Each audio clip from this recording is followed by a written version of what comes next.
Olá, sejam muito bem-vindos a mais um episódio do VSH Cash, o seu podcast de compra e venda de empresas. E hoje nós temos novamente aqui a presença do nosso convidado especial, Renar Machado, ele que é executivo e consultor em projetos de transformação e excelência comercial em indústria de consumo e varejo alimentar. Seja bem-vindo, Renar. Obrigado pelo convite, Thaís e Eric. Prazer estar aqui com vocês mais uma vez. E também está aqui comigo, Eric Ittner, ele que é advogado, especialista em direito empresarial e processos de M&A e CEO do Grupo VSH. Seja bem-vindo, Eric. Muito obrigado, Thaís. Muito bem, no nosso episódio passado nós falamos sobre M&A na prática, trazendo dois cases super interessantes, o case da Ambev e também da Hortifruti. Então eu super recomendo que, se você não viu esse episódio, que você assista ele, porque tem muitas informações ali relevantes e importantes para quem se interessa por esses temas. E hoje nós damos continuidade a esse assunto, falando sobre como os empresários podem potencializar ainda mais os seus ativos para que eles se tornem mais atraentes para o mercado. Renar, pela sua experiência, quais são os principais erros cometidos pelos empresários em termos de gestão? Legal, Thaís. Excelente pergunta. Eu vou dividir ela em três partes, tá? Gestão de forma ampla, comercial e um erro em específico que eu vejo que trata tanto do lado comercial quanto da gestão como um todo. Do ponto de vista de gestão, primeiro, o principal erro que eu observo e tenho observado nos últimos 16 anos é você ter uma estratégia mal definida, tá? Uma estratégia que só mobiliza alguns gestores, que só atende a alguma agenda política, só atende a uma agenda específica do CEO ou do conselho e não maximiza o retorno para o acionista e não maximiza a rentabilidade do negócio. Tá? Uma estratégia que não mobiliza a organização no sentido de fazer com que todo mundo se sinta parte dela, não é construída a quatro mãos ou não é bem comunicada. Então, é um erro mais macro, de definição de qual é a estratégia, qual que é o norte, por que a gente está indo para lá e como a gente está indo para lá, tá? E, claro, passa por alguns pontos de ajuste específicos. Talvez a estratégia seja robusta, mas não é bem comunicada. Talvez a estratégia seja robusta e boa, mas não é bem desdobrada, né? E não é bem coordenada, no sentido de garantir que todo mundo ali seja mobilizado e se sinta parte, né, de algo que vai definitivamente destravar valor para a organização. Esse é o primeiro, tá? O segundo é, você muitas vezes tem uma estratégia boa, você tem um negócio eficiente, mas você não tem papéis e responsabilidades bem definidos, né? A primeira grande ineficiência é a falha de liderança sobre processos e projetos que são críticos para que a estratégia se transforme em resultado. Então, como o papel não está bem definido, todo mundo é dono de tudo, quem é que responde pela venda? Quem é que responde pelo caixa? Quem é que responde pelo problema trabalhista, né? Então, esse que é um segundo fator que eu vejo repetidamente, recorrentemente, tanto em empresas grandes, profissionalizadas, com faturamento bilionário, quanto em empresas pequenas, startups, empresas familiares, tá? Essas duas, do ponto de vista de gestão, são as que mais apareceram, pelo menos para mim. Do ponto de vista comercial, tem dois grandes erros, né? O primeiro é a gente achar que um canal de distribuição de venda indireta, né, eu terceirizar a minha venda para um distribuidor, por exemplo, vai trazer carga de eficiência para o meu negócio, né? Que pelo fato de eu não ter, talvez, uma logística para atender uma determinada região, eu contrato um distribuidor que tem a sua equipe comercial e tem a sua logística, e ele vai ter uma operação mais eficiente que a minha numa determinada região, né? Sem que eu não tenha qualquer tipo de gestão ou responsabilização pelo que está acontecendo. Vejo isso acontecer muito, já vi isso acontecer muitas vezes. Ou seja, você contrata um terceiro para terceirizar o processo de venda sem que exista ali uma gestão combinada, né? Uma gestão com contrapartida, né? Ou seja, papéis e responsabilidades bem definidos para os dois lados, a venda é indireta, mas existe sim, eu como contratante, uma cobrança do meu lado para o lado do contratado, para que ele realmente traga toda a eficiência para aquela região, ou para aquele canal, ou, enfim, ou para qualquer tipo de operação que, num primeiro momento, não faz sentido estar comigo. Então, o problema não é terceirizar, é a forma que a terceirização é conduzida. né? E sim, na minha visão, venda é a última coisa que eu terceirizaria. Eu tenho aqui um certo viés nisso, né? Eu não acredito em processos de vendas terceirizados, eu acredito em pequenos projetos de venda que são terceirizados, né? Mas com um objetivo específico. Por exemplo, eu vou testar um programa de afiliados dentro da minha máquina de vendas, ou seja, um braço dela, né, de teste e aprendizagem passa por afiliados, mas não é meu principal motor de crescimento. O meu principal motor de crescimento tem que estar sob minha responsabilidade, eu preciso assumir todas as nuances, entender todas as nuances desse modelo e definitivamente me sentir confortável com ele para que meu negócio cresça, tá? E que meu negócio prospere, e aí no sentido mais amplo. O segundo é, dentro de vendas, mesmo você não ter os dados na mão, você não saber o que está acontecendo na área comercial. A área comercial, ela vive de agilidade. Amanhã é tarde. Infelizmente, em setores como o meu, setores de consumo e varejo, principalmente, que você tem uma margem muito apertada, às vezes a captura do erro tem que acontecer hoje, para que a gente consiga pivotar, entender o aprendizado, sair do outro lado e já ter um plano novo para testar amanhã. Então, é um processo muito dinâmico e tem que acontecer com um nível de agilidade muito grande, mas para isso eu preciso ter o dado me apontando onde está indo bem e onde está indo mal. Né? Então, é meu papel ter o dado organizado dentro de casa e ter relatórios que me apontem, que me permitam entender o que está acontecendo com a operação.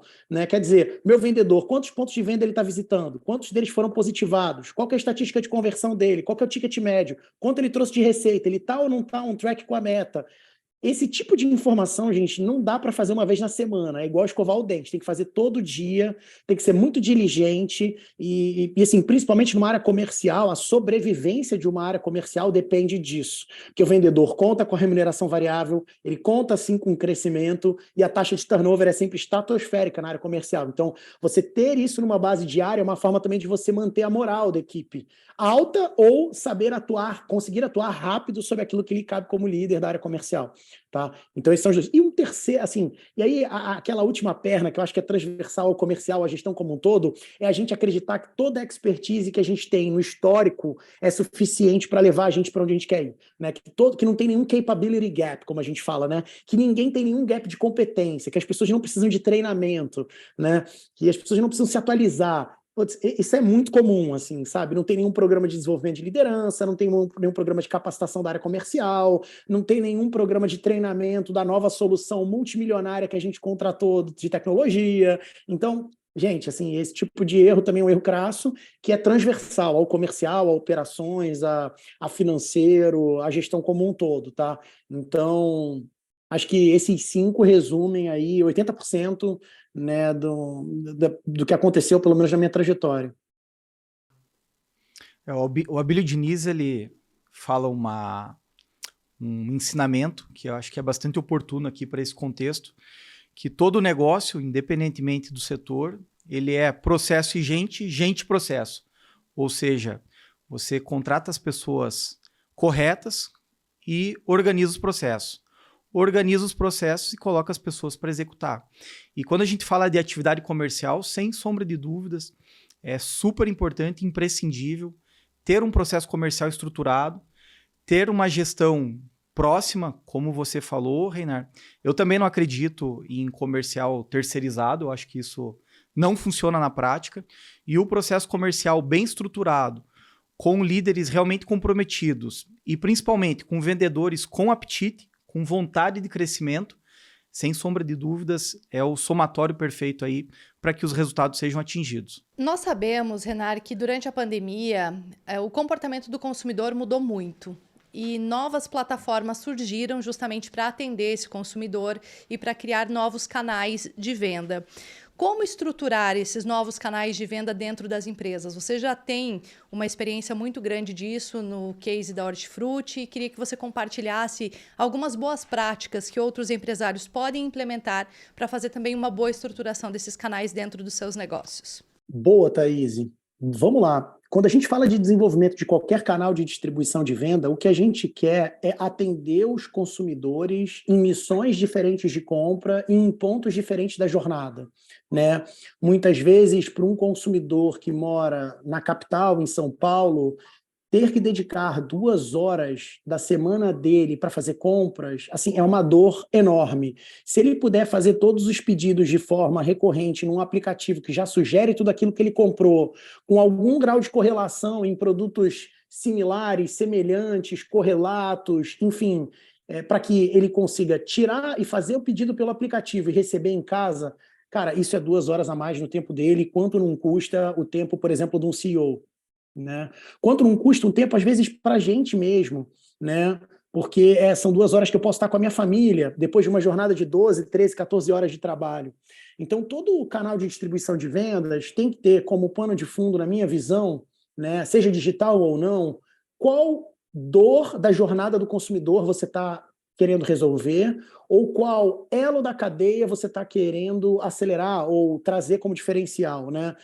Quer dizer, se essa não é uma dor, ele não ter o digital, porque ele pode fazer o clique e retire, ele pede pelo site, pelo notebook e retira na loja, bom, então que tipo de solução ou o que você está entregando de valor quando você desenvolve um aplicativo? No fim do dia, se eu tivesse que resumir, o ponto de partida tem que ser a compreensão do consumidor, gente. Assim, o varejo não cresce e o varejo não é bem sucedido, e é por isso que, por exemplo, o Bassi vive vindo para o YouTube aqui para falar que não invista no varejo, porque as empresas de varejo todas vão quebrar, né?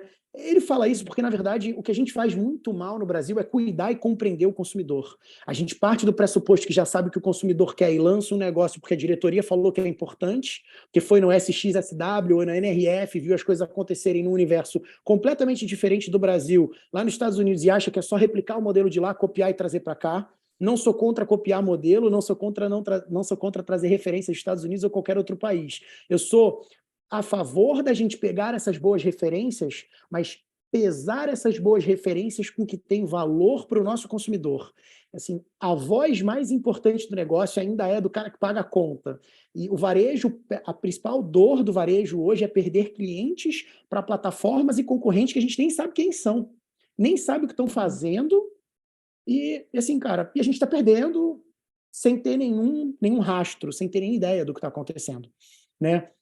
Quando a gente vê um movimento de Magalu vendendo cerveja durante a pandemia e Mercado Livre vendendo café e itens de mercearia que o Carrefour ou que o GPA vendem, é disso que eu estou falando. Seu cliente, muitas vezes, ele não vai chegar para você, Carrefour, e falar assim, então, estou indo ali para o Mercado Livre comprar café em cápsula, porque é o mesmo café que eu compro na sua loja, eu compro no Mercado Livre. Né? Quer dizer, como é que o varejo, então, blinda esse tipo de movimento, né, e trabalha a diferenciação no ponto de venda e nos canais digitais para que o cliente volte para a loja, para que ele garanta a recorrência de compra? Né? Essa é a principal primeira dor. A segunda é, cara, a gente precisa crescer base de cliente, porque é inevitável que alguns clientes se mudem os hábitos de compra, escolham novos canais, percam o emprego eventualmente no meio de uma pandemia e se tornem sensíveis ao preço que você cobra por determinadas coisas e busquem um canal onde a precificação é mais agressiva. Então, o mais importante de tudo isso, seja para desenvolver um canal de distribuição de venda, seja para montar uma loja física, né, é você entender o que o seu consumidor valoriza. Entender isso através de dados e através de pesquisas. Ouvir eles, seja de uma forma simples, fazendo uma pesquisa no Google e entendendo no detalhe aquilo que está tendo valor para ele em toda a jornada de compra, seja através dos dados que ele deixa dentro de uma plataforma, dentro de uma venda identificada, de um ponto de venda, de uma loja, entendendo e fazendo análise da cesta de compra dele. Né, com que frequência ele visita a loja, qual que é o ticket médio que ele gasta, quais as categorias que têm maior penetração, com que frequência ele compra essas categorias, o que ele poderia comprar que não está ali na jornada, porque provavelmente ele vê mais valor em comprar no concorrente porque é tudo igual. Então, é isso, gente. No fim do dia, qualquer pano de fundo de estratégia, de inteligência comercial, na minha opinião, tem que de verdade colocar o cliente no centro, não porque é bonitinho de falar, não porque agora é agenda de CX, mas sim porque, cara, se o varejo não fizer isso, com margens tão pequenas, perdendo o cliente, perdendo a receita, ele quebra. Então, a gente está vivendo cada vez mais uma lógica de sobrevivência no caso do varejo alimentar, né? Não à toa a gente vê aí alguns negócios sendo muito bem sucedidos, como é o caso dos atacarejos, avançando muito, e várias bandeiras tradicionais passando por dificuldade financeira, tá? Então, digitalização é só um elo dessa cadeia é muito importante, se tornou a realidade do consumidor durante a pandemia, porque tudo fechado, ele começou a cozinhar mais em casa, e as cestas se transformaram em cestas mais abastecedoras. Por uma questão de segurança, ele também não podia ter interação com ninguém, ele queria receber as compras em casas higienizadas, tudo bem, mas esse digital não regrediu, e não regride mais. O cliente que teve essa conveniência dentro de casa, ele não quer voltar a ir para a loja quando ele não tem tempo. Ele quer ir para a loja quando ele tem tempo, quando ele está com a agenda mais tranquila, mais flexível, tá? Enfim, então, na minha opinião, tudo tem que acontecer com base nos dados e nas pesquisas da voz do consumidor. É isso. Nessa perspectiva dos dados e análise de padrão de consumo, Reinar, a gente sabe que muitas vezes para o empresário, para o empreendedor, que é a nossa audiência preponderante aqui, isso é desafiador, isso é complexo, porque muitas vezes ele não tem estrutura interna adequada para fazer essa análise de dados e transformar esse volume de informações em algo inteligível, algo que permita a ele tomar uma decisão. Eu gostaria que você falasse um pouco para a gente sobre esse trabalho consultivo, né, em relação à inteligência de dados e a importância disso e o impacto que isso gera no negócio dos empresários aí do nosso país. Boa, Eric. Vamos lá. Na minha opinião, tem 3 grandes caminhos, tá? O primeiro é desenvolver expertise em casa, trazendo caras que estão fazendo isso no mesmo setor, tá? Pegando grandes referências, né, de tecnologia que conseguiram avanços significativos dentro do teu setor. Se o cara já tem a expertise técnica e ele conhece também a tua cadeia de valor, ele já vem do teu setor, melhor dos mundos. Às vezes paga caro por um profissional como esse, poupar muito dinheiro lá no futuro, tá? E definitivamente muitas vezes passa pela sobrevivência do negócio, só que nem sempre fica claro, né? E esses profissionais mais técnicos, em linhas gerais, eles têm dificuldade de mostrar o valor que eles têm, tá? Mas definitivamente é trazer alguém que já sabe fazer, já tem mão para fazer, é igual um cirurgião de cabeça, né? Cara, você não arrisca a sua vida em cima de alguém que não é muito bem recomendado, um cirurgião cardíaco, a mesma coisa. Pega um cara que tem mão para fazer, que sabe fazer, e essa é a primeira forma de desenvolver a expertise interna. A segunda é terceirizando, né? Você pode buscar uma consultoria, a Álvares tem essa prática de tecnologia, é uma das práticas que mais cresce na Álvares do Brasil, né? O Bonora está tocando essa agenda com muita competência e com grandes avanços em diversos setores. Então, definitivamente, contratar uma consultoria ajuda você a não matar barata com tiro de canhão, que é contratar uma super solução de um ERP caríssimo, que custa milhões de dólares, sem saber que valor que está por trás daquilo, como implementar, como definir as regras de negócio, como fazer aquilo destravar valor da tua organização e fazer com que o investimento se pague. Tá? Então, a consultoria ela ajuda principalmente nisso. Preparar a casa, escolher a melhor solução, não gastar dinheiro à toa e extrair valor dessa solução, né? Destravar valor interno com uma boa implementação, uma boa condução. Tá? E o terceiro é você buscar uma startup, talvez o mais barato. Né? Eu, por exemplo, tenho 2 investidas que trabalham esse tipo de digitalização para clientes pequenos. Né? Um deles, inclusive, é um dos maiores cases de sucesso do Urca. Então, o que ele faz, basicamente, ajuda pequenos empresários que têm vendas digitais em marketplaces, né, OLX, Mercado Livre e tal, a organizar todo o fluxo de pedido, estoque, despacho, tudo. Pagamento de funcionário, né? Então, tem soluções muito baratas hoje em dia, e se não tiver uma startup, busca um centro de pesquisa, talvez seja uma quarta alternativa, né? A gente fez isso no Pão, inclusive o Mota, que é meu mentor e foi meu diretor executivo na época, ele adorava conversar com o Instituto de Food Science da Unicamp, né, de ciência alimentar de lá, entender com os caras quais que são os maquinários de rotisserie que fazem com que o tempo de assamento do pão saia de 24 minutos para 12, sabe? A gente foi visitar uma feira de equipamento, ele me mandou para uma feira em Las Vegas, né? Eu sei que pode parecer engraçado isso, pode parecer controverso, mas eu estava simplesmente cumprindo um pedido do meu chefe, né? Que as histórias de Las Vegas são complexas, melhor a gente não trazer para essa pauta aqui. Pois é, exatamente, cara. Então, assim, tive que ir para Las Vegas e foi um banho de loja, cara. Assim, eu comi o melhor croissant da minha vida lá, feito por uma máquina de croissant congelado do padeiro de Dubai. sabe? A gente quebra todos os paradigmas, cara, de que comida congelada, por exemplo, não é comida de qualidade, de que equipamento não pode ser ainda melhor, porque já avançou muito tecnologia no varejo, principalmente no varejo de transformação de perecíveis, que é onde eu mergulho mais profundo, né? Onde eu tive um pouco mais de expertise nos últimos 4, 5 anos. Então, é isso. Definitivamente, cara, a gente precisa se atualizar, a gente precisa procurar soluções novas, a gente precisa estar com o coração aberto para ouvir novas diretrizes, beber de fontes, né, de consumo, né, assim, principalmente no setor de consumo, né, entender o que está acontecendo à frente do nosso tempo para conseguir voltar para casa e fazer o dever de casa, mas sem matar barata com um tiro de canhão, pelo amor de Deus. Definitivamente buscar centros de pesquisa ou referências que façam com que a gente se sensibilize e pense no seguinte, no fim do dia: o que eu consigo fazer de melhor com o que eu tenho, sabe? Eu acho que todo bom projeto ele nasce de uma iniciativa pequena. Você erra pequeno, erra rápido, acelera a agenda. Quando o negócio vem ganhando corpo, que você pede financiamento. Você fala, agora eu preciso de um apoio aqui, diretoria, eu preciso de tantos milhões para fazer. Olha aqui, já está dando certo. Eu já aprendi um caminho, talvez não seja o mais eficiente, né? Mas, pô, eu consigo transformar esse produto A num produto B com tanto de financiamento em tanto tempo. Eu preciso desse tipo de estrutura aqui de apoio, sabe? Então, o projeto de central de produção, por exemplo, no Pão de Açúcar foi assim, né? A gente começou com lojas escola, com lojas abastecedoras, lojas que fabricavam para outras lojas. Começou a ver que se o nosso processo produtivo fosse centralizado, a gente não perderia qualidade e conseguiria garantir escala e agilidade. Então, enfim, as coisas vão mudando aos poucos, né? E tudo no varejo tem que ser feito de uma forma muito cirúrgica, porque, de novo, gente, vivo reforçando, né? Rentabilidade ali não é alta. Então, a gente tem pouco espaço para errar. Por isso que é um setor tão difícil. Tecnicamente, ciência alimentar é um negócio, assim, pode ser tão ciência quanto você queira, né? Vender produto de transformação no salão de loja de supermercado é algo que a gente tem que sempre estar se atualizando, porque tem sempre coisa nova. E, assim, a gente não pode se dar ao luxo de ter muita perda, de errar muito. Tem que errar rápido e errar pequeno, porque não tem muito orçamento.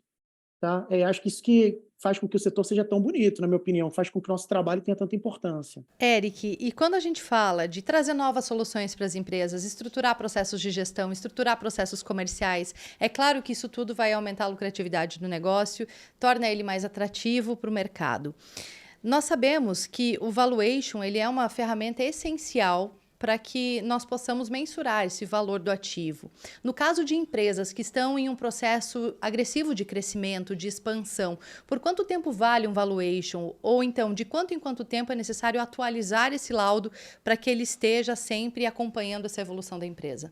É recomendável fazer a atualização do valuation anualmente, porque encerrado o exercício financeiro, os dados vão se modificando e a partir daí é fundamental fazer essa atualização, sempre encerrado esse ciclo financeiro. E qual que é a importância de ter um laudo de valuation que seja validado pelo mercado, tenha credibilidade? Porque nós sabemos hoje em dia também que existem várias ferramentas na internet em que você entra, preenche os teus dados e lá sai um parecer. É a mesma coisa, não é? Qual que é a importância de ter uma ferramenta que realmente seja credível? O primeiro aspecto importante é que o mercado ele não aceita amadorismo.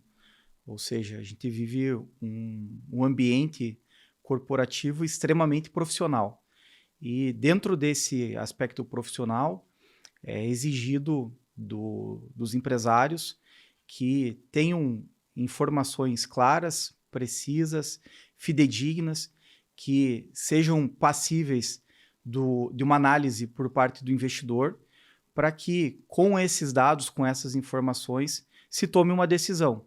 E muitas vezes a decisão é a aquisição, é a venda desse ativo, é a comercialização dele no mercado. Quem está comprando, né, a gente brinca que não tem bobo do outro lado, né? São estruturas corporativas compostas por profissionais de altíssimo gabarito, que se dentro daquela conjuntura de informações não tiver algo que faça sentido, sem sombra de dúvidas, eles não vão investir nem o tempo e muito menos o recurso financeiro nessa negociação. Então é fundamental ter um valuation atualizado e que seja feito dentro das regras aí internacionais do mercado. Na nossa conversa de hoje aqui, o Renard antecipou um pouquinho um assunto, falou sobre a possibilidade de chamar startups para integrar processos de empresas mais tradicionais como uma alternativa para se agilizar processos, se potencializar negócios, e esse, inclusive, vai ser o tema do nosso próximo VSH Cast. Quero agradecer muito a participação mais uma vez de vocês. Eric, muito obrigada. Obrigado, Thaís, muito obrigado, Renard. Obrigada, Renard. O nosso segundo episódio do VSH Cast fica por aqui. Na próxima semana nós voltamos falando sobre startups e processos de M&A. Até lá!